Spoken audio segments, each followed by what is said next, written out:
ये तुमने क्या किया? क्या किया? अली को शर्मिंदा कर दिया। ऐसी बातें भला कौन करता है, बताओ मुझे। उससे तो मैं बाद में पूछूंगा। तुम क्यों इतनी तरफदारी कर रही हो उसकी? ऐसा क्यों कह रहे हो? अच्छे तो लग रहे हैं दोनों। मोहब्बत ऐसी ही होती है। अल्लाह अल्लाह, कैसे होती है अचानक से? याद नहीं, गाड़ी की डिग्गी खोलते ही तुमने सोच लिया था कि मैं तुम्हारी हूँ। किसने? मैंने? ताहिर, उससे तो मैं बाद में हिसाब लूंगा। अब मैं तुम्हें मरजान के पास छोड़ दूं?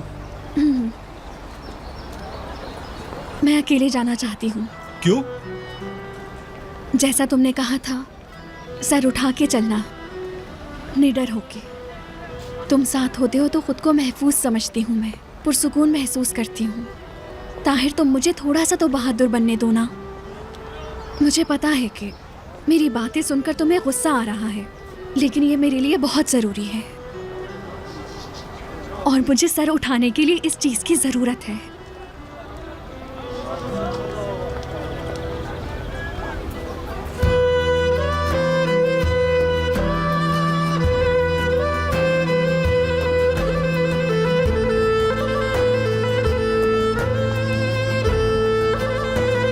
ठीक है फिर, रास्ते तुम्हारे हैं कैप्टन नफीस। शुक्रिया कैप्टन ताहिर।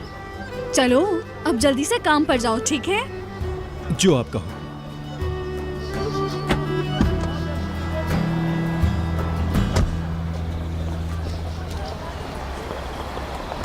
Yeah.